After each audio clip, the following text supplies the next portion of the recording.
Welcome, everybody. This is the July 9th, 2026 meeting of the Housing Committee. And I'm the co-chair, John Tabor. We'll take the roll. Dagan Migovic. Here. Eric Weinreb. Here. Councillor Beth Moreau. Here. Andrew Simonis. Here.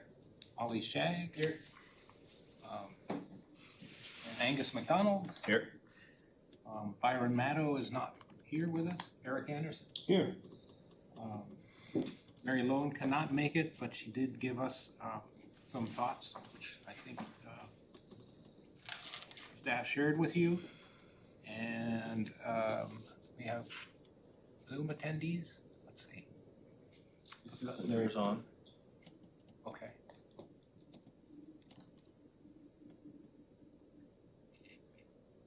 So the assistant mayor is here. Great. Yes, I'm here. Good. How's the Cape? It is warm. How warm is it? We have some minutes to approve. There are two documents. May 21 is draft minutes. We did not have a quorum June 11th, so they're meeting notes. So we only have to approve May 21st. Has everyone had a chance to read them? Yes. Yeah, I think, just want to correct the spelling of Angus's last name. Thank you. This is MAC. Okay. Welcome a motion to approve with that correction. Second? He said he'd welcome a motion to approve. You're the motion, you're not seconding. Why don't you make the motion first?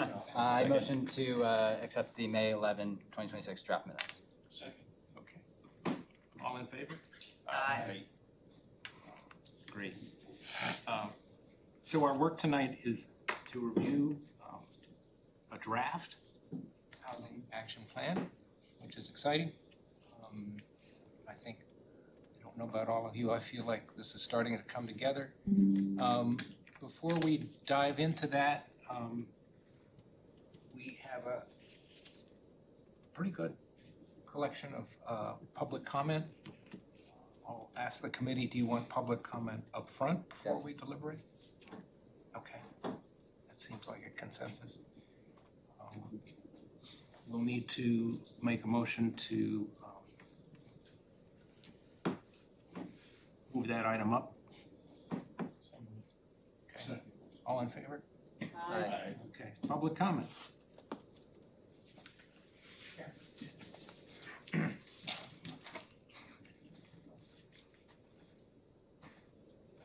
I'll become Byron Matlow.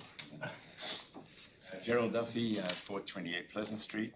Thanks for giving me a chance to speak this evening. I just want to talk a little bit about my personal motivation for being interested in housing. I've lived in a number of communities through my life, and the ones that are the most dynamic, the most interesting, the most fruitful are the ones that have a diverse population, socioeconomic types, where you can encounter people in your daily life from different walks of life, and it gives you a fuller understanding of how a society works. I had a conversation a couple of months ago with Rick Chelman, who is, as you know, he's kind of a level-headed character, very thoughtful. It's the first time I've ever seen him really excited. And when we talked about this, he walks constantly downtown with his dog Quigley, and we started to riff on this idea of bumping into people, right? Bumping into all kinds of people, and that, when I think about that, for me, that's kind of at the heart of why I do what I do, which is care about housing advocacy and so on. So that's kind of at the bottom. The other aspect is that the more I think, and you've heard it from me before, the more I think about the fact that half our city rents, the more I think about how undemocratic, small d democratic, this housing situation is, and how the people who will benefit from housing are not in the picture, they're not at the table. And I made a comment about that in my response to the draft plan. So what we have in Portsmouth now is exclusionary. I think we can do things to change that, and I hope we do. The city can only can't demand anything get built, but it can help create conditions in which the community thrives. The one thing I have to say about the draft plan is that there's no real acknowledgement to the advocacy that went into this, and I'm not looking for names or anything, but I think it should be recognized that the role advocacy has played in getting actually housing to this point, this meeting in this committee, and that could somehow be acknowledged in the report that you produce. Other than the specific comments I made in my response, the other thing is there's no sense of crisis or urgency in the draft plan. When I took part in the Portsmouth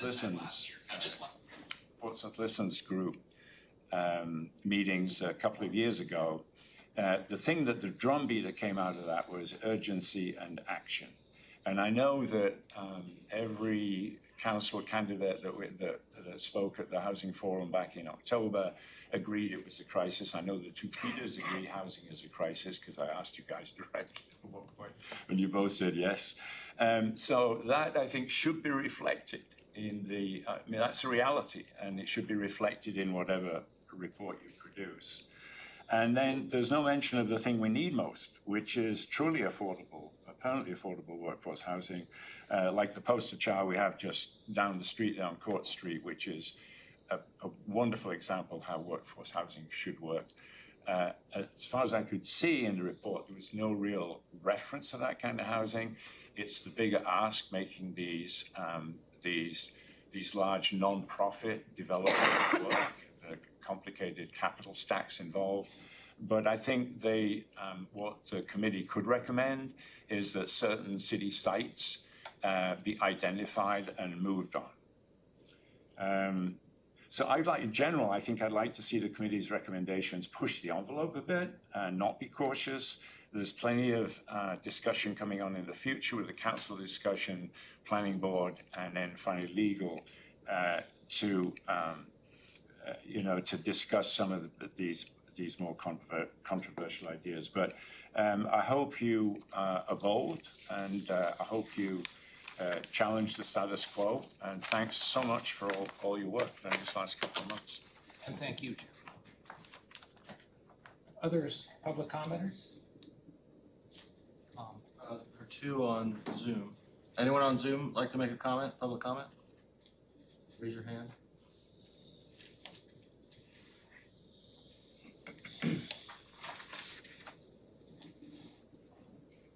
Guess they're just watching. I guess, yeah. Okay, we sent out the draft of the action plan in two parts, a narrative and the table. And we asked for your thoughts. And really, my hope is tonight to get input from everybody. And if there are things we feel have been left out, this is a good chance to put them in. I have a couple things I saw that I think may be ways to improve, but let's just open the floor and see what you all thought as committee members.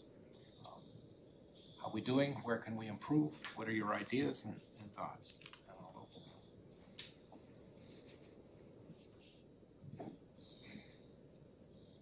Eric. I'll start it, all right. I've read the plan. I think it was the text part of the plan. I think it was well written. It captured, I think, the domain of the discussion that we've had across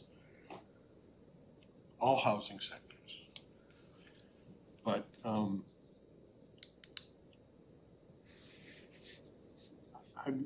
wasn't sure because I followed it in city council discussions of their focus or that they wanted, some attention to housing. I never took it that the council wanted, real focus on all housing opportunities. I mean, currently, I think there is over 2,000 new units, 2,000 new housing units in the city. All, and less than 5% of them are less than 5% of them are below or workforce or, so I think that's been, that can be called an achievement. That, you know, there's been some housing, there's been the creation of housing. It's all, I guess you would say it's affordable, but it's affordable for those that can expend, you know, that can afford it. And I think that's established, or, you know, with that amount of housing that's been created, it's caused a separation between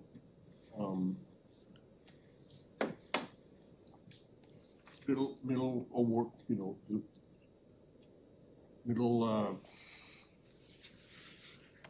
Missing middle. missing middle, thank you.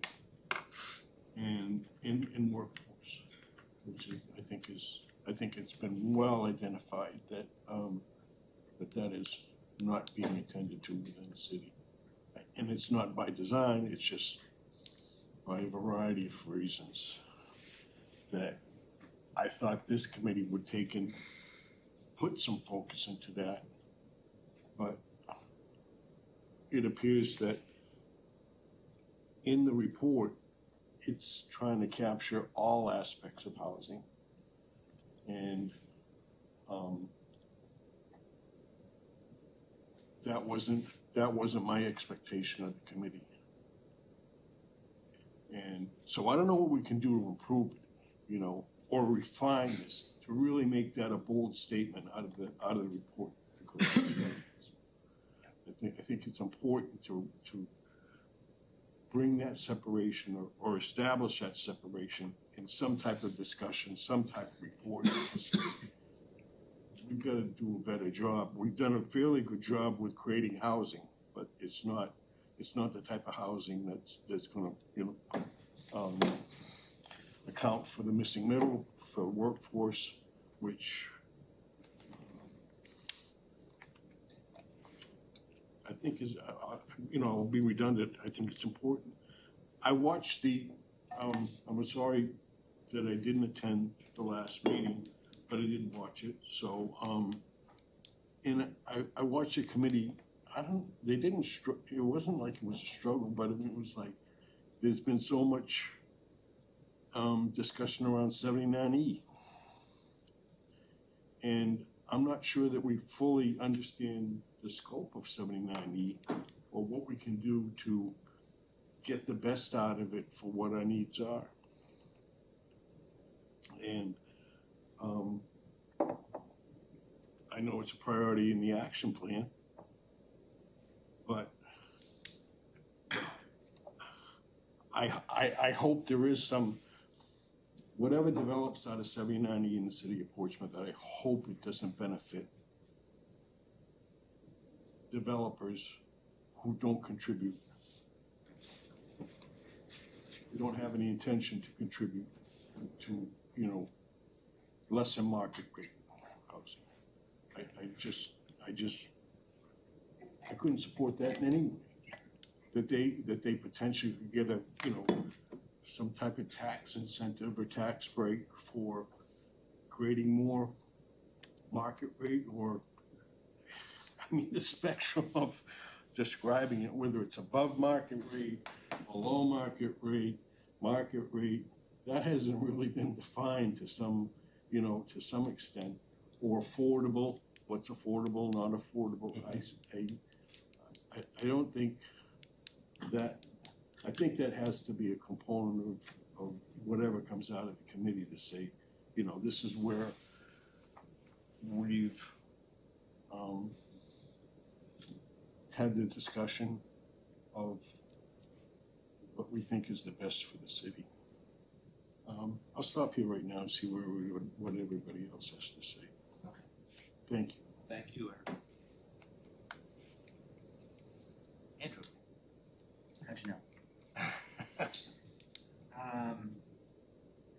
My first comment is on it says 1, 2, 3, 4. and it says rule number 2 or plan number 2, encourage redevelopment. I think the other half of that statement is missing. I think you need context to that statement. Encourage redevelopment of what, or where, or how, or to do what. And I think encouraging redevelopment is too broad. So it might just be semantics, and if it is, we don't have to get into the nitty-gritty of choosing words, but it could be encourage infill redevelopment. It could be encouraging housing redevelopment. I think it just has to be specified there. Encouraging redevelopment is too obscure. So that's my first comment. Number 2 is also semantics, and this housing action plan uses the word flexible quite a few times. And I don't know, well, I'll find the exact statement. Many of the actions in this plan focus on updating those rules to provide more flexibility while still maintaining the character of Portsmouth. I think I get the purpose of the statement, but saying more flexibility and sort of insinuates that we're looking to flex on the rules that we are writing. And I don't know if that's how we want to present this. I think if you could say, instead of flexibility, you could say pliability, adaptability, facilitative. And so literally it was just on Merriam-Webster's thesaurus here, trying to find a word that is maybe more appropriate there. Flexibility, while I understand it, and sort of says like, we have all these rules in our zoning and we want to be flexible on them, so come and challenge them. So I don't know if anybody else agrees with that. Or Maybe hear from staff on that. I think flexibility to do housing in areas where you might not be able to do housing currently. So couldn't that be like enablement? Or adaptive. Adaptive? We are truly trying to adapt current land and current zoning to be more conducive towards reuse. Adaptive reuse would be a great Right. way to put that. Flexible is just like, hey, we have these rules and we don't intend to stick to them. So that was my thought there. The next one, I'm paraphrasing. This includes allowing more multifamily housing, reducing requirements such as lot size setbacks, and making it easier to convert large single-family homes into multiple units. I fully agree with that. We also want to protect our backside here and say, ensure that any unintended consequences of doing so are considered through the planning process. We spent quite a bit of time talking about reducing the single-family lot size or the subdivision rules to then enable smaller housing units or more housing units, and I still agree with that. That was definitely one of my heavier passions. We just want to ensure that we're not greenlighting that and then having unintended consequences like a 4-unit in a single-family neighborhood that kind of really augments the fabric of that neighborhood or puts these neighbors at odds. Because it's not just like you're installing a fence next to your lot line, it's now you have 4 units instead of 1. And so ensuring that if we are going to streamline items like that, how do we ensure that we're being intentional? So not where you're impacting the integrity of the neighborhood. Thank you. That's the very articulate way of saying that. The role? I just thought, unlike me, that's warming up. Others, Andrew? No, a lot of in the table, we say there are 2 columns for time frame and metrics. Some of them I think could be captured by maybe looking for a percentage or a quantitative amount of a neighborhood or idea. And so if, I don't have a specific example, and I apologize about that, but if we say review dimensional zoning standards and we want to reduce the minimum lot size, frontage requirements, provide more housing opportunities, and then it says 1 to 2 years and we have more conforming lots, I think that that's helpful, but where are those conforming lots and to what extent are we trying to achieve that? Is it that we want more single-family lots in SRA or SRB to have certain different dimensions? If that's the case, then, try to say it. Because I feel as though that's definitely more digestible and approachable for the city to start working on.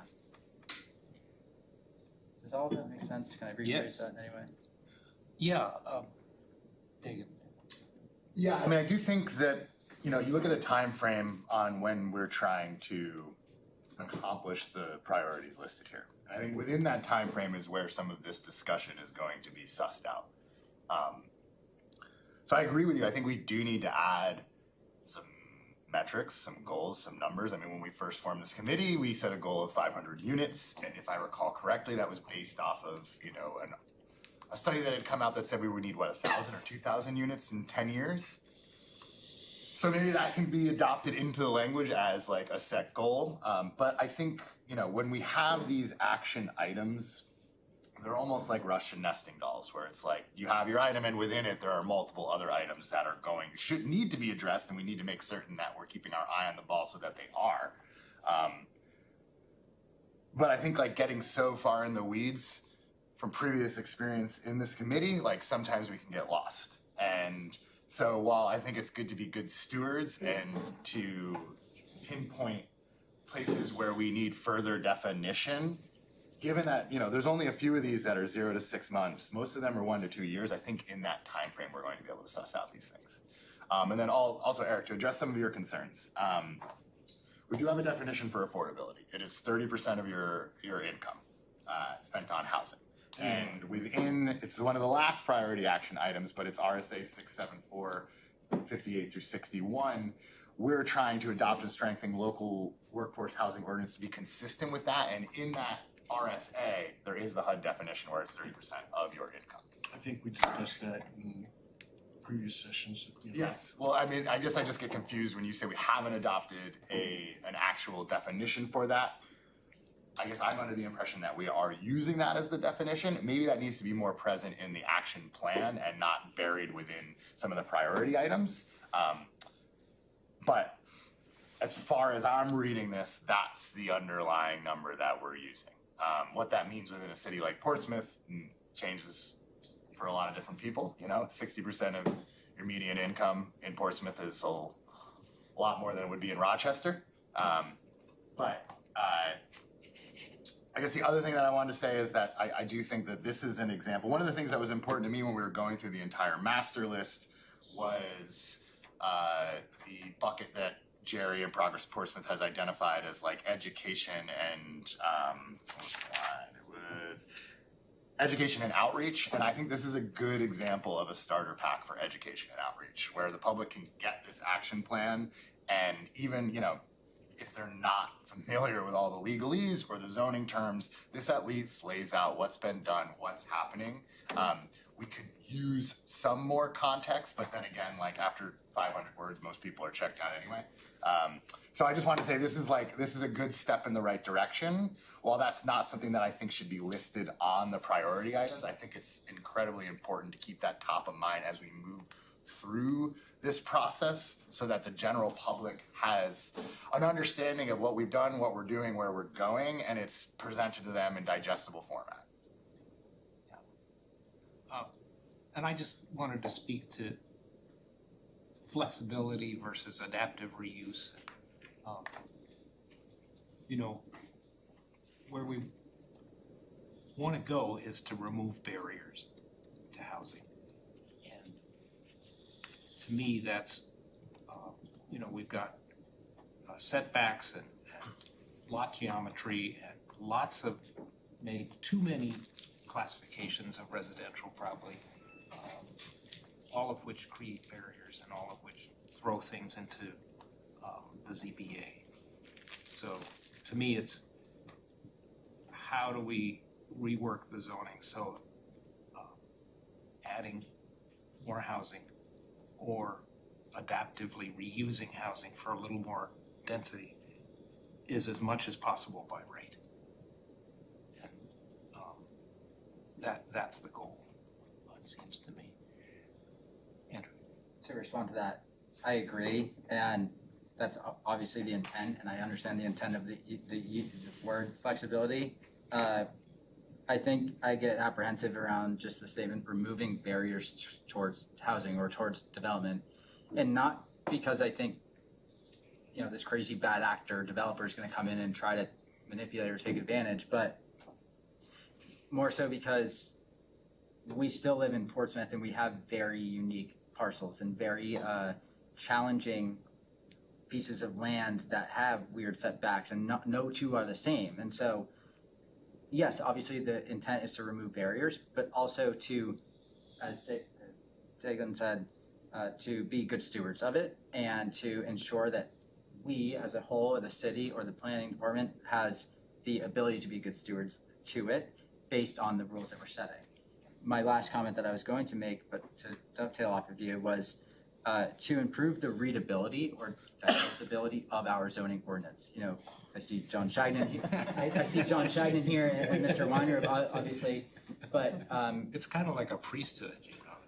yeah, it's like this pig Latin language that you have to really dive into and study, versus when I go into Dover's and I can control F and it pops up with the exact single page, one page of details and summarizing a certain zone.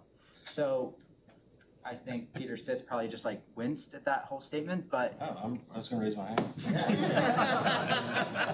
but to me, that, like, if we just said we want to improve the readability of our zoning ordinance, we would have to be forced to correct some of these cloudy errors. And so that is almost a better umbrella to some of these flexible rules than saying we just want to improve flexibility. It's like, well, we want to improve just the layman's ability to read. Yeah. Not just a layman. Yeah, or the trained professionals, take your pick. So that's all I got. Is that something we can get in there, you guys? I mean, I think that's, It's like We almost have, in we have there. revisions in there quite a bit, I think. Yeah. But, yeah, it can be, You have a great point that Dover has a very intensive zoning ordinance, but you go to each one of their zones and they have a one-page cheat sheet, basically. Yeah, It tells you the story of coverage, setbacks, density, and just, it's so much easier to yeah. manipulate. And I think in general, we have that until you get into the gateway and all these other and I can character understand districts, that, and it a lot just of goes sideways. A lot of those details, sorry to interrupt, a lot of those details just come from the fact that we're Portsmouth, right? So some of those are always going to be there, they're very innate to our character and some of the zoning applicability that we have. But if the intent is to help facilitate development at a faster track, then you almost have to create if-then statements. If you have this, then start here. If you start here, then you go here, and then you get this. And by doing those consecutively, you create a more streamlined process. And by nature of that, reduce the time that people are spending in front of the boards or in the planning department, and sort of unlocking this facilitation that empowers the developer, the property owner, to create a better outcome. Chair, Chair, could I just make a comment? Uh, It's relevant, and it's sure. that this readable version of the zoning ordinance exists on our website. It's interactive, it does exactly what you've been talking about. Yes. And there are tools for summarizing now that are amazing. They won't get it all right the first time. It takes a human hand, but Sure. Well, it's certainly not lost on us or the community in the master plan. It's a key component of what's probably gonna happen first after the master plan is a zoning rewrite. So it's you know, it's going to get easier as time goes on, but it's certainly an important point. yeah, I think Peter Britt said to me, 2027 will be the year of rewriting the zoning. Comprehensive. Okay, others?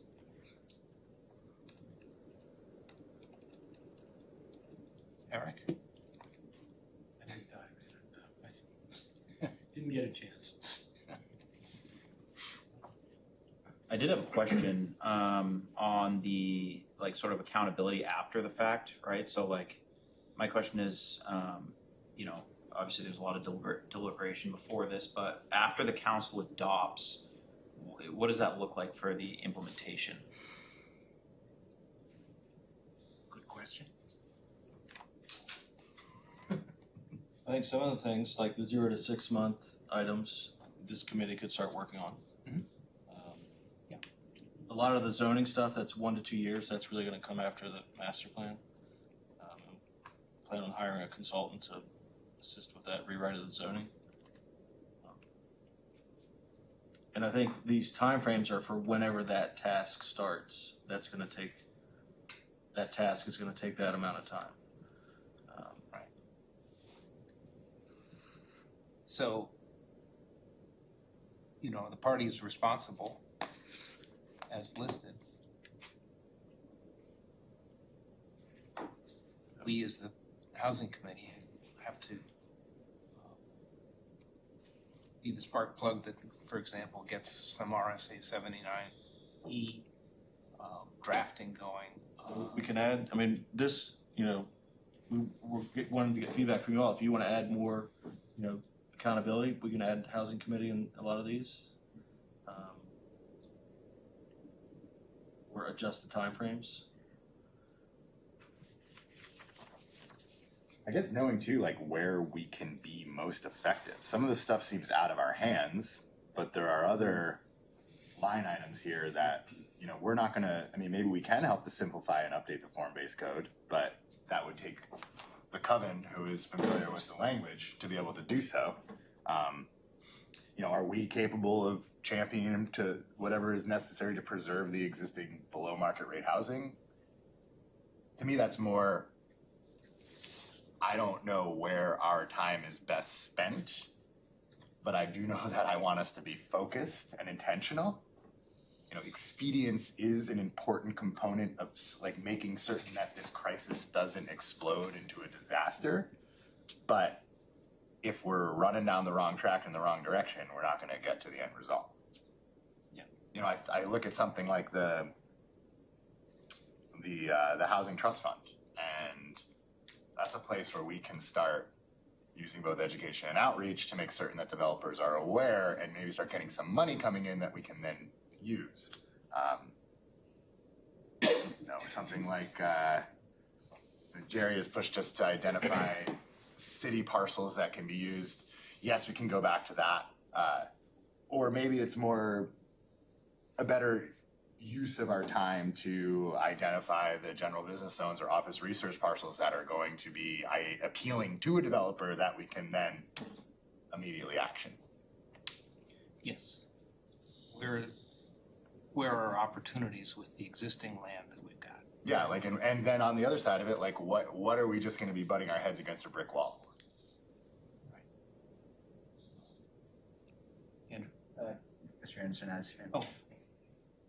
Didn't we do a fairly thorough inventory and site, you know, visits to all the existing properties in the city might, you know, that it might have some potential? So I think we've probably gone through that exercise. We came up with nothing. You know, we came to one spot, we came up with lower city We hall actually lot. s- Are we gonna expect a different result? I don't know. We send a list to city council. I Yes. forget how many were on it, but we did send a list to city Yes. council, And there were, priorities. and you can also pull some threads from our session with PHA and Craig Welch. You know, there's a parcel next to the senior center that he's interested in. There's a parcel up in Atlantic Heights that's abuts his development there. Yeah. Those Although if are I recall correctly, we had community pushback on That that. conversation Yes. didn't go so Well, well. Yes, no, those were the ones. No, No, trust that me, was you that weren't there for this one, I That was. Yeah, there was a sidewalk there and it They was brought the pitchforks. charged, Mhm. for sure. And then there's the lower lot of City Hall. But now will not feature a police station. And now we have a direction on that, there's So maybe clarity that's more about viable. that. There'll probably need to be a whole bunch of laydown area for construction for a while, but. Well, there's plenty of room over there. I mean, I've always Not when there's considered cars that, parked there. you know, it's a prospect, but I think to put it on a list, it would probably be low price, low acceptance to, that property functions the way it does right now, and to reuse it in a different dimension, I think is, I just don't think it would go well. As much as I'd like to see it go that way, I just don't think it would go. Yeah, and again, I wanna preach pragmatism, because not that those are wasted ventures, but what we're seeing with the Sherburne property and the resources that are needed both on the state level and a federal level, perhaps those are all tied up right now. And our time is better focused on the, I guess for lack of a better term, the free market, the private sector who can come in and will be incentivized to do this development at a much more acceptable clip than trying to wait around for LIHTC credits that are coming around, once a year, if we're lucky. And shrinking. Yeah, I don't foresee that budget growing very much. Yeah, Beth. My 2 cents on adding on to this is that you're right. The federal things are shriveling and limited, so expending our sources there is not probably this wisest for the next year and a half. But we could start to look at existing properties and re-adaptive use of those properties, whether it's to expand the use they have or to make that use, a tax incentive to lower what we've been talking about. You have tax incentives to lower rents and to do stuff like that. So maybe taking a look at properties that, are existing. How many apartment buildings do we have and apartment things do we have here? What are the statistics of those buildings? Where is there opportunity in looking at some of those? So I think that could be a worthwhile task for this committee to take a look at. And at one point we broke into subgroups and we were maybe putting the cart before the horse at that point. Yeah, we didn't really meet well at subgroups. And didn't go over well.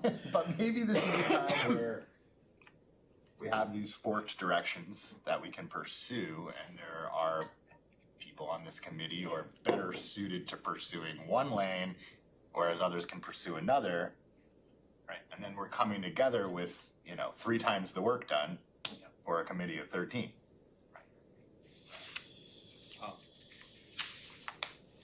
And all of that, follows on from the adoption of this. Yes. Which, by the way, when the council adopts it, it becomes policy for staff, for land use boards, for everybody. We're saying, the council is saying, this is the direction we want to go. When you say it becomes policy, even though the zoning hasn't changed, does that change the approach that the zoning board takes? Not in their quasi judicial function. There's a guy in the back saying no. I'm also saying no. But I mean, that's, Right, but it's saying, that's, until the zoning changes, that's Correct. our logjam. But you don't have to wait to do the entire zoning rewrite. If there's a specific zoning change you wanna make, that could go forward by itself and dovetail back into the full zoning when it gets updated too. Like pulling parking out of zoning. I hear what you're saying, Eric. I think like the alternative example there would be if we had a policy of a moratorium on building, that would be immediate and very apparent.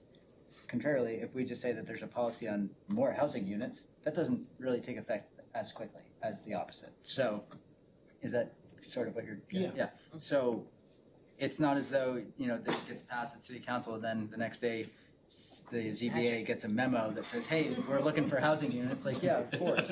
Relax your We're magicians. standards. And that's where my comment about flexibility comes in is even if it becomes policy, we don't want to say, hey, we're looking for housing units, so ZBA go be more flexible. I don't know if that's necessarily the no, command. I don't think we can Can, by yeah. we can't. statute. What we do have as specific action items are allowing multi-unit housing to, Which is a specific zoning right, amendment. and in various parts of the city and a zoning rewrite to streamline, and those things are the policy things. And I assume like the conversion of office and commercial buildings. Yeah. Like that could be another policy focused thing that we're pushing forward because we know that will have quick and immediate impact. Yeah. And A procedural question.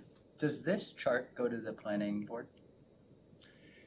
Well, I think one of the things the Assistant Mayor Kelly and I wanted to talk about Monday at the council level was, you know, when this comes out of our committee in draft form, shouldn't it be reviewed by referred to the planning board so that they, For feedback. for feedback?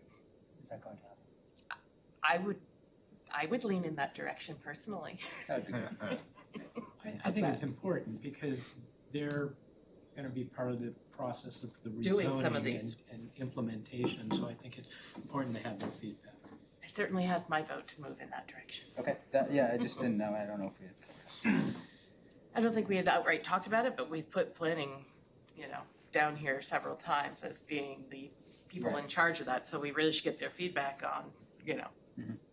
what we're charging them to do, shall we say. Is that what you consider, starting the engine on this multifaceted, lot of moving parts type thing is, from a process point of view, that they would look at that first and see what's doable for them, or whatever would result out of their review of this. Is that how you start the engine on this? Well, I think it's one of the ways that maybe we don't approve this right away because we want to send it out and get feedback and get more feedback. We get feedback from this committee, we can get feedback from planning.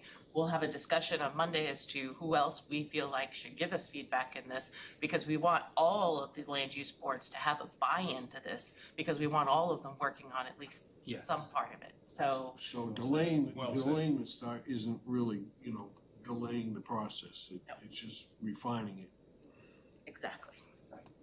And Beth, how do you see that logistically playing out? Like, they red line and turn, do we do a work session? That's a little harder to predict what people are going to want to do. I mean, I predict the city council will have a robust conversation about its details and about what their questions may be and what they're looking for more feedback in. But how the committees or the boards actually take it and send back, I can't really dictate.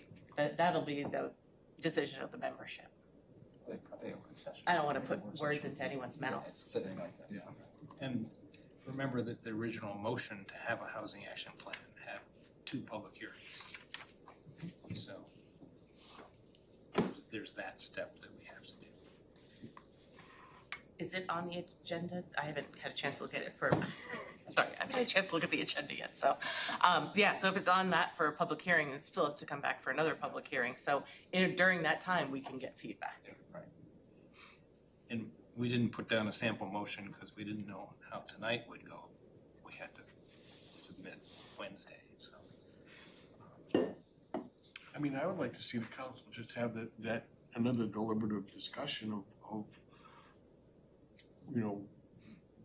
what should the focus be on, Is it, what dimension of housing do they want this committee or this plan to kind of steer to? More than one other component of housing, or less than, or because across the broad spectrum of housing, it can be huge task. Didn't they give us And- carte blanche for us to come up with these parameters? I don't entirely remember whether or not it was carte blanche, but I do think they asked for priorities, and I think we've given what we thought were priorities, and that's how this is laid out. We had a whole discussion one day about what was our top priority, right? So I would like to think that this is our priorities. Do they agree or do they not agree? Yeah, I think that the discussion when the original motion came out was, we're headed into a master plan. We need the housing priorities, we need the housing action plan of what to focus on. Some of that will flow into the master plan, some of it can jump ahead faster. But I think Councilor Cook making the motion wanted us to finish up in July. We're pretty close. At least a working draft, which is a credit to everybody. I had, Angus, did you or Ollie have input you wanted to give? The only, Andrew, you used a good word a minute ago, which is empower, and I think we should put that somewhere in there. What I like from a rezoning perspective is empowering existing landowners to make a decision with what they can do on their property. And if that helps the housing efforts, then I think that's a great solution. So if we can somehow put that in there to show that it does benefit, those that are here already, I really like that usage. You wanna talk, John? I know you had public comment at the beginning. Are you taking any more public comment? It's a committee. How do you guys feel? I'm fine with it. Well, yes. Speak now. Okay, Counselor Tober hit the nail on the head. Like you said, it has to be in the ordinance as development by right. And what can happen is you have the complicated incentive ordinances that require conditional use permits. That's fine, and the planning board does a good job of threading the needle.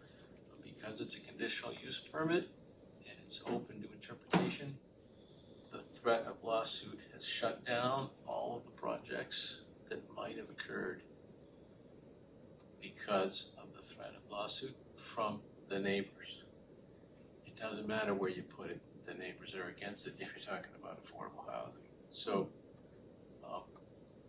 you've done a great job here, and I think you should maybe go forward with not a take it or leave it, but this is what we think. There's other boards in the city that propose ordinance changes that get adopted without a lot of questioning of the motives or the expertise you've assembled here. So you should be forceful in your desire to have this be adopted.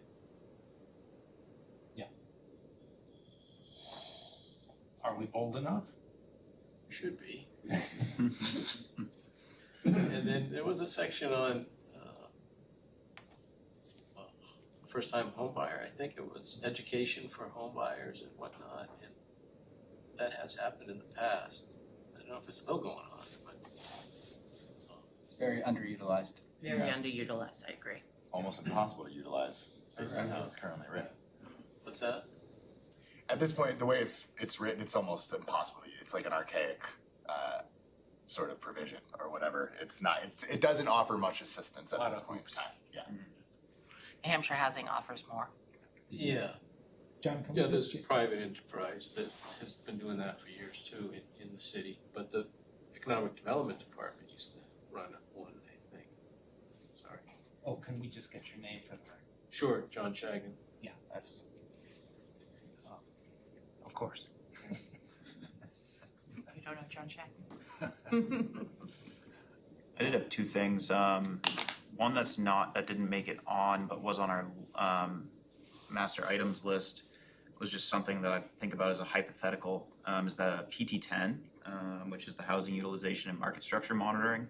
Like, just in a hypothetical in my head, I'm like, geez, how many people do we have that it's like, hey, it's my fourth home, I'm there 3 months of the year. In my head, I'm like, I don't know what can be done about that, but what kind of community you have. You talk about bumping into people downtown, and well, if there's no one in town because however many people have their third or fourth property here, or it's so many short-term rentals, what's the feasibility of monitoring that, right? I mean, because that's important to me too, walking around downtown, seeing people people that are here all year, right? So, I don't know, PT10, I think, I'm not sure, I mean, I see the against, right? Data collection may be imperfect, or it requires cross-department coordination, sure, but I don't know how feasible that is to monitor or what can be done about it, but that's one thing I've been thinking about. So that's what I'd say there. Not really sure what can be done, but if we can monitor it. I think that's the problem is that Yeah. I think we all agree that there's a lot of people that don't live here. Right. They're not invested in our community. Right. And they own property, and what do we do? There's nothing. Exactly. Yeah. I guess, like I said last meeting, defund police, fire, schools, and maybe they'll all leave. Yeah. Right. right? I'm fairly certain that that was recently in front of the state legislator as a tax on second homes. And Right. I'm fairly certain that one fell flat pretty quickly because that's why people purchase property in New Right, Hampshire. exactly. They have done that in Montana. Yes. Oh, yeah. Interesting. Wasn't this something that developed water rates for those that that might not live here? That, I think Because that's they, how this because they study don't was use the done. water, yeah, I We, yes, I we don't know did. the details, but I recollect something of that nature, so that would identify the population that. And then It what? was surprisingly small, it was 700. So, Yeah, we added a flat fee to sewer in order, because if you're not using the water, you don't get charged sewer, so we restructured how water and sewer is built. Well, I just thought it was could be used to identify what kind of scope exists in the city of that, in numbers. But it's 700 units. I think that, I didn't remember what the number was, but That's still I mean- a significant number. out of 10,000. Aren't we trying to attract people to this estate Yeah. and area? Just to live here, Doubling act, right? Yeah. to live And, here. and by and large, people are gonna spend 6 months in a day, and so who are we to say, no, that's not enough time that you're spending in Portsmouth? Oh, Am I I'm not, completely off? Yeah. Okay. it's frustrating to see I all think these more- empty homes. Yeah, I take more issue with this, the short-term rental stuff. Yeah, And we have regulation around that, it's just we don't have the budget for enforcement as far as I've understood it. So you kinda gotta narc your neighbors out if you wanna. there's nothing wrong with that. No, there isn't. I think about it all the time. Yeah. Yeah. We know where people know where They sure, you could go on Airbnb and find them. Yeah, You're not hiding yeah, too hard, exactly. right? And on the non-short-term rentals, I guess, I rent, we're looking for a house right now. But if I wasn't on the committee, I wouldn't really know what was going on, right? So I think we talk about public comment, and I know we talked about like QR codes or something. I think we should figure out how to reach those people to get comment and their input as well, with that large percentage of renters in the city, and really think about how to reach them. Absolutely. Yeah. So here's some of the things we're hearing. Andrew, flexibility, we've kind of worked that into adaptive reuse. And with caveat that the land use boards will be the counterweight to keep neighborhood character. Eric, you want to keep us focused on ways to get below market. And Beth, I think you made a really good point about we should be looking for land we can put into use by zoning changes. That's a next task, near term. Adaptive reuse of existing. Yeah, right. Stuff that's, in terms of looking at it from a housing lens, this is maybe not a very high value piece of property as an empty office building, but it could be a valuable piece for housing, things like that. And Dagan, you've asked the question, how do we implement this? And I think we've got the whole accountability discussion and several of us have said some metrics, some numerical metrics. Essential. Yeah, I would agree with that. And I think, I don't want to though, I think the danger sometimes of adding in very specific metrics unless they are something like 30% of your income. If we say we wanna develop 2,000 units over the course of the next 10 years and we hit 2,000 in 5 years, we shouldn't be stopping. But people could point to it as a success and say, well, we're good. This was the number that you set.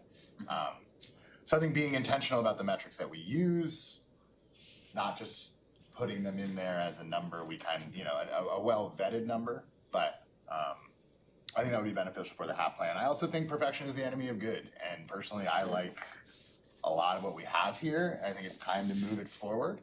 I don't think we've been hasty or irresponsible. And if we can keep this moving through the process, which government processes inherently move at a glacial pace, we're getting it further and further into the valley, so. Just to add to the 30%, I think it's key that it's not just 30%. It's all housing costs are 30% of various types of income, right? And it needs to be all levels of income and not just anyone's income. Yeah, but And the I think- household's income. Right, but it's the household's income, but those incomes could vary greatly from one household to the next. So somehow we have to be able to put in that we're looking for affordability to be that for all levels of incomes. Right, I mean, person coming here in their 20s, you know, Doesn't make the same as somebody in their 50s. and You know, it's funny because I was recently in a conversation about gateway zoning and we had just done parcels on Route 1 and we have John Shagnon here, we have Eric here, both of whom do a lot of residential type of engineering, correct? And then you look at an engineering firm like Ty and Bond who does primarily commercial engineering. And where I'm going with this is even if you change all of these parcels to gateway to facilitate housing, it is not certain that it's not certain nor always wanted to get the housing on those parcels. So why I say that is because maybe we are doing all these things in the zoning ordinance, but maybe we are not going to get the results that we expect because to some extent, people want to maintain these commercial uses for either value or intent and functionality. And it is my opinion and very firm belief that you have to have some of these commercial users in our city to create a healthy and diverse economic standing here. So one of the examples that came up was the fact that self-storage is not permitted anywhere in our zoning ordinance, but exists in our town, I think, twice. Several places. Several places, it's on my street. West Road. Safeway's Road. West Road. Oh, yeah, I forgot the small one. McDonough Street. So, you know, like self-storage is by and large a very, very valuable land use component of a city. And given the fact that we have 50% renters here, we should probably, try to maintain those, even though they're not allowed. So all of this being said, we can do everything to the zoning ordinance and rework it, turn it upside down, shake it around, but you still kind of want some of these things to maintain. There's no punchline there. It's Is just that your roundabout way of saying don't get rid of commercial? it's my roundabout way of don't put all your eggs into the basket of gateway zoning and allowing housing in all of these places Mixed and trying use. to identify parcels when in reality that you might not get it. And Well, I that's mean, you want to true. allow it and let the market Yeah. determine Correct. what takes. Providing options. Which is the point of mixed use. But don't get your expectations up that we're going to get housing in all these places when you just may not. I'd love to But we get their could. hopes up. And we will in some, and we will in some. The market will Cheerleaders are dictate. gonna get their hopes up. But you had a way of saying that, Beth, that I wasn't as good as in summarizing it, but you were saying, put on a pair of glasses looking at everything in terms of housing and where are the opportunities. That's what I was hearing you say. And that's something this committee can do. And then if we have tools like 79E and zoning that allows more by right is more flexible. Office conversions. We need all the help we can get. And and some of it may just be a drop in a bucket, but you get enough drops, you get a full bucket. And it's iterative.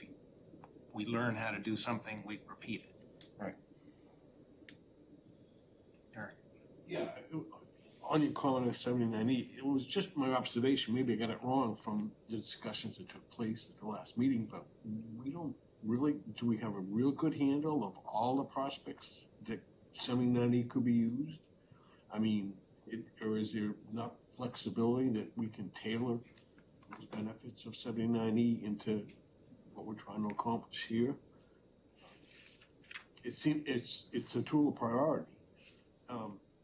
But do we really understand the full capability of that tool? I think it was the purpose of what our discussion on that specific was to break down what areas we thought we wanted to put forward to have staff look at, because council had already, like a year ago, asked staff to look at ways we could use 79E, and they said it's too broad, you need to give us a more narrow focus. And that's where our discussion went, was to try to get them a narrow focus, which I believe we did do. I think we had 3 areas that we chose as the, so now it's up to sort of staff, the experts, to now say, okay, let's look at these 3 specific areas and look across our city and see where that could be helpful, and then come back to us with some sort of, draft of what that might look at, so. And now, in the table, it's now housing opportunity zones. Right. It's at the top of the table anyway. Yeah. Because that's, It's something that we can implement. And just maybe it's a little offbeat here, but I mean, here we are, build, more housing, more this, more that.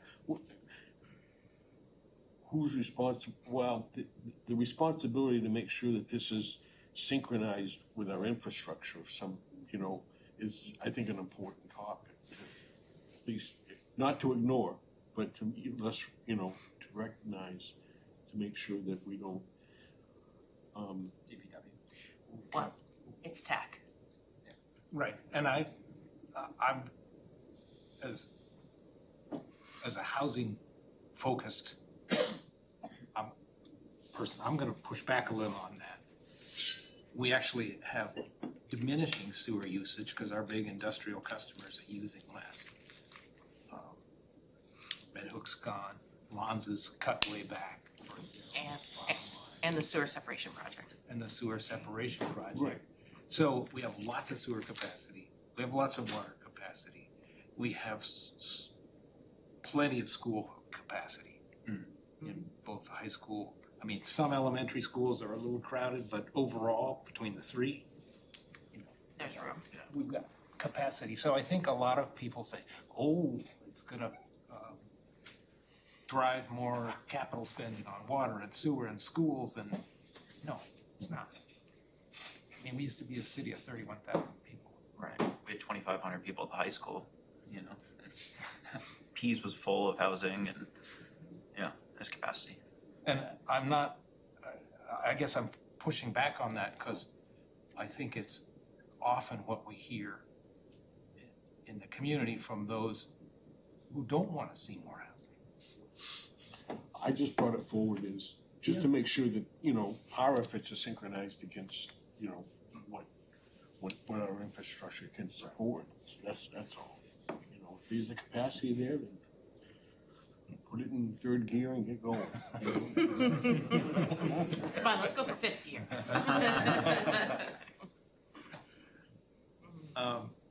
Assistant Mayor Kelly, if you're with us, any thoughts? She may be busy. She might. She might have left She's us. gone.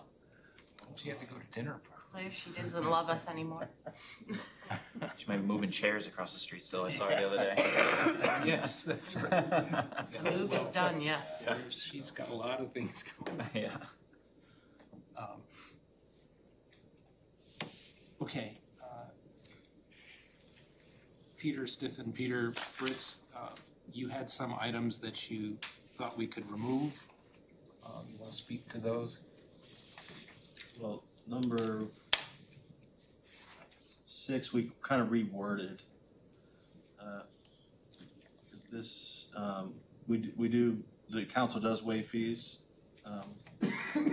So instead of adopt targeted fee waivers to reduce development, just to continue that, what we're already doing. So it's when projects come in,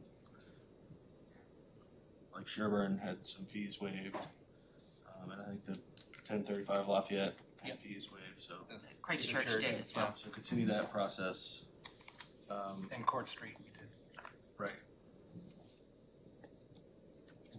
What is that? Implement expedited permitting process. We just felt that, we try to expedite our process as it is or streamline our review. A lot of times projects are held up in the technical review part of it. we didn't think it was fair to just have, if a project come in, to just jump them ahead, or, I mean, there's still a lot of technical stuff that has to be reviewed and complied with, and it's kind of, I think streamlining the zoning and doing that might help. There's so many boxes they have to check that to try to speed them along, it's like I don't know. It'd be very hard to implement something like that, I think, at our level. So we were thinking of getting rid of that one, or suggesting getting rid of that one, and then the next one is the ADU regulations.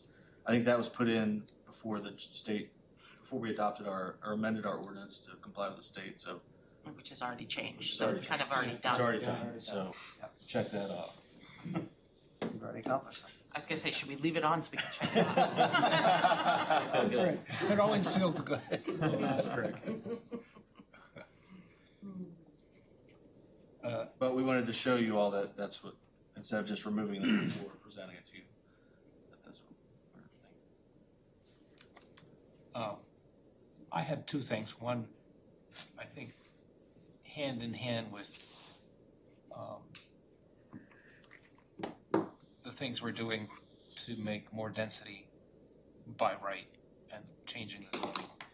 If we don't somewhere say relieve the parking requirements for off-street parking. Well, removing parking from zoning has been a huge challenge that Should be in your packet tomorrow.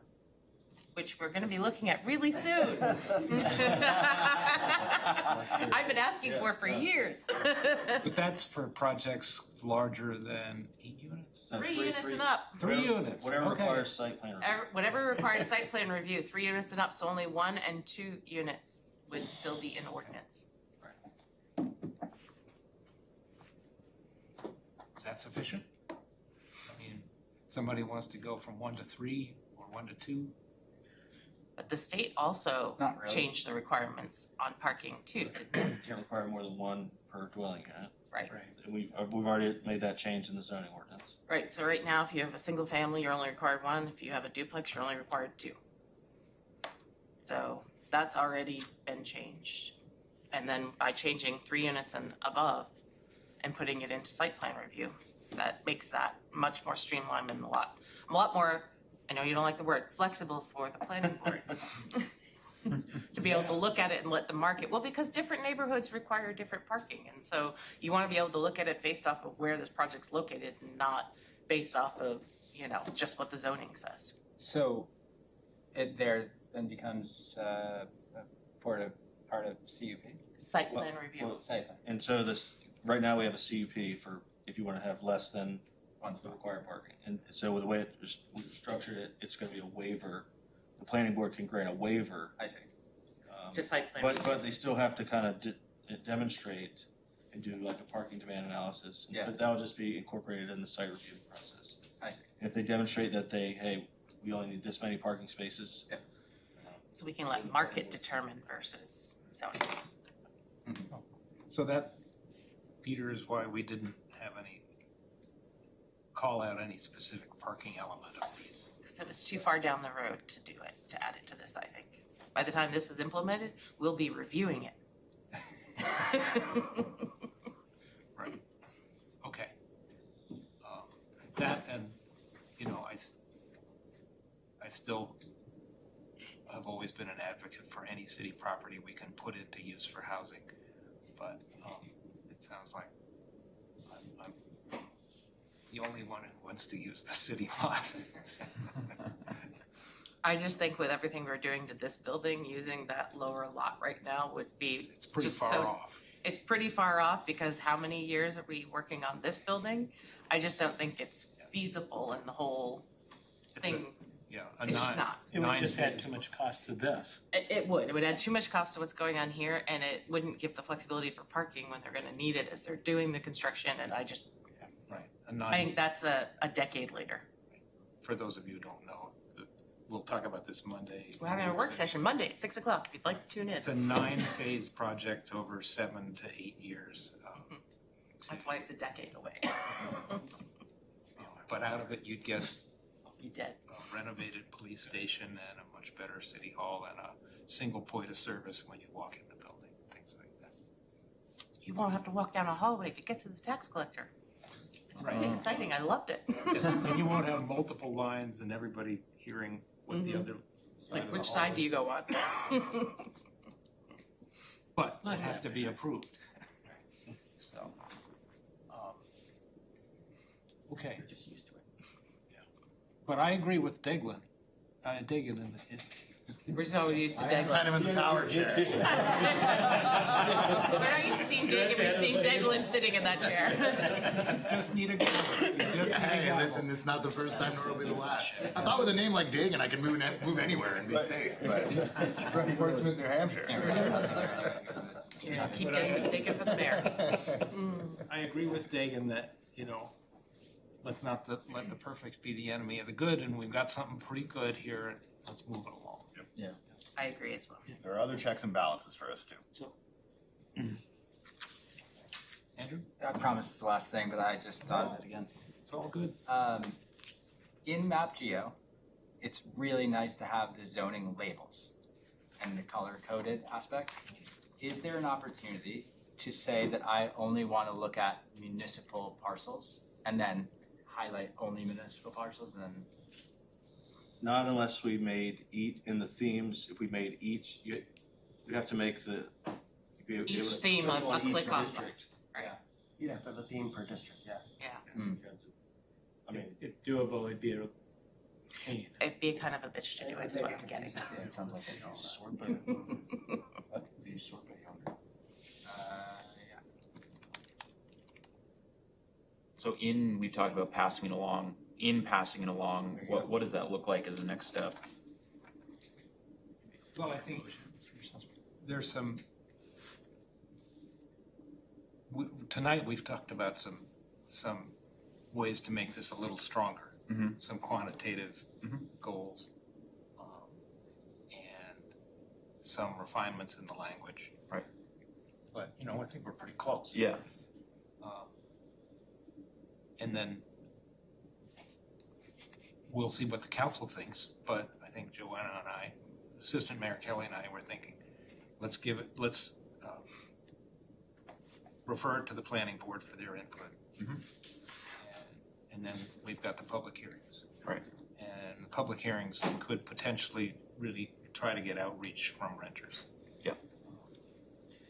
So, I feel like we're kind of diverging, but I feel like we want to push this along to the council, but with it being draft, that we still want to make some other changes. We want to get something in front of them so they know that we're making progress. We also want to make some Andrew tweaks.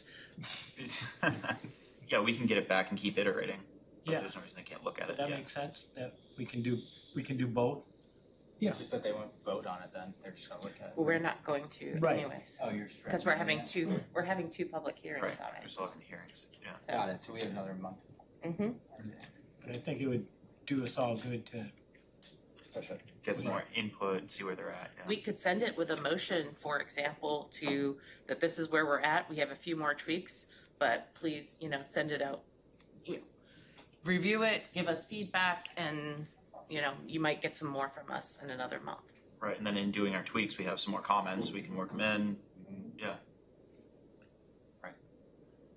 I think it never hurts to have, the more hands you have in it, been part of it, even if it's a small contribution, the more people are willing to put their shoulder to the wheel to help it work.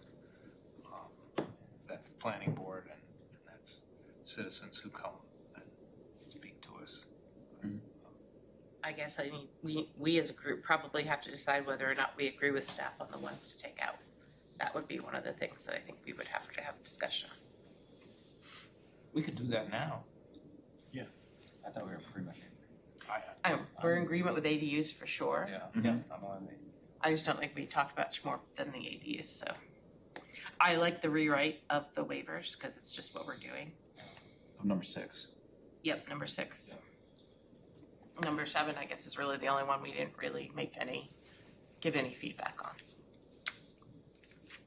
And that was the, I know expedited permitting has always been a goal, but I agree with the concept of expedited permitting, but in practicality, we don't wanna push something through that has drainage errors, that has zoning errors, that has all sorts of things. And it's not that it's done with malice, but it's like, there's a reason why there's TAC, to dive into. Cause they're smarter than me. No, they're, just have different skill They sets. do. Well, if he's on board, I'm on board. Yeah, and often the biggest chunk of time is after the zoning is approved, but getting all the engineering. People don't realize it takes years even after planning board approval to get things actually Yeah, built. so there's a lot of work that's done before we even go see these guys. And that's a big chunk of time. And if there's something to expedite, it's actually the process after planning board approval. That's where, in my opinion, we're asking for extensions of approvals often because You can't get a bond in place. it's You can't you get a gotta get a recording. bond, you gotta get legal approval Third-party of approval. the easement and Yeah. Some financing slips. I believe I may have just asked for an extension on They it. did, yeah, that's coming. Surprise, surprise.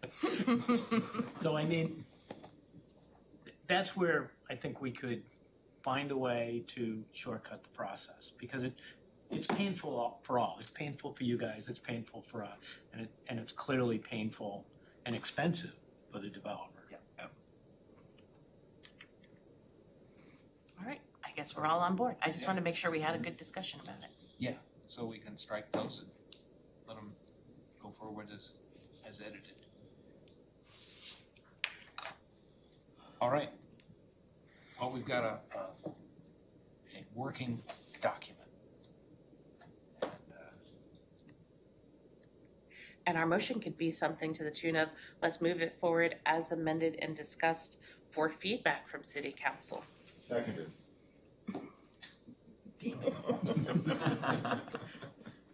That was great.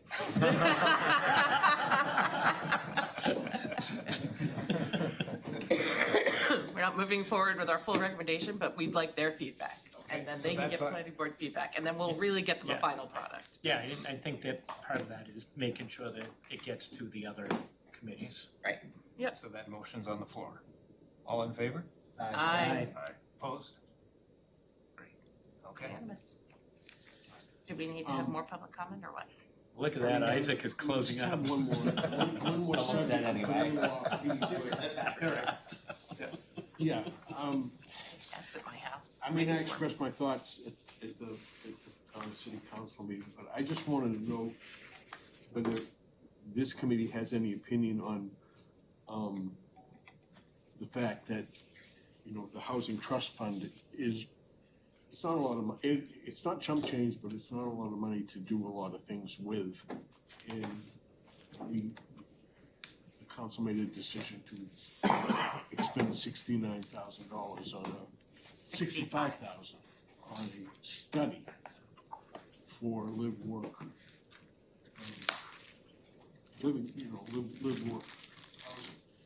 We've already identified that in the plan, in this housing action plan.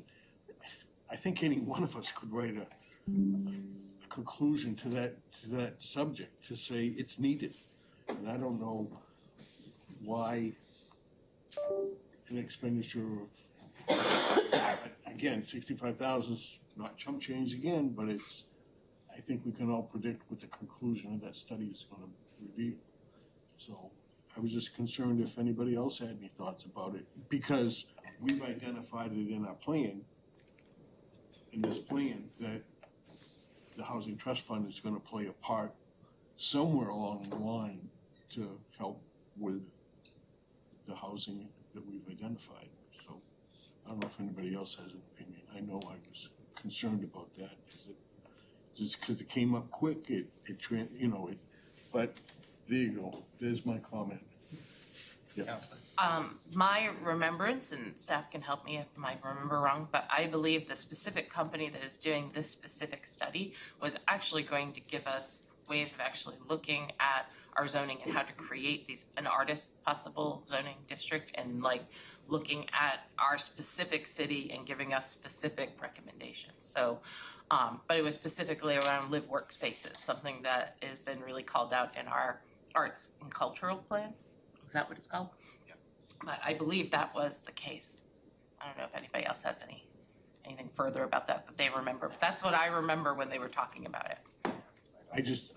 My concern was how it immediately developed as a priority and, you know, for that funding purpose, when we've already recognized that that there is a need for that type of housing, possibly. And how we accomplish it is, well, that hasn't yet been decided, but I don't know if this study is gonna influence that to keep it prioritized in some way. And I just don't think that's fair for the whole dimension of housing that we want to accomplish. I just put that on a fairness level. It was controversial. There was just a lot of discussion about, is that the right use of housing dollars? I questioned it. But I know that the firm that has done this has a strong track record of, they've actually helped cities and they've actually resulted in live work space that city after city after city where they've gone, so. So I ended up voting for it. One counselor didn't, it passed, so. Anything else for the good of the effort? We got our motion, move it on to the council and take it from there. I think we're adjourned. More public comment? I know, I feel like everyone abandoned us.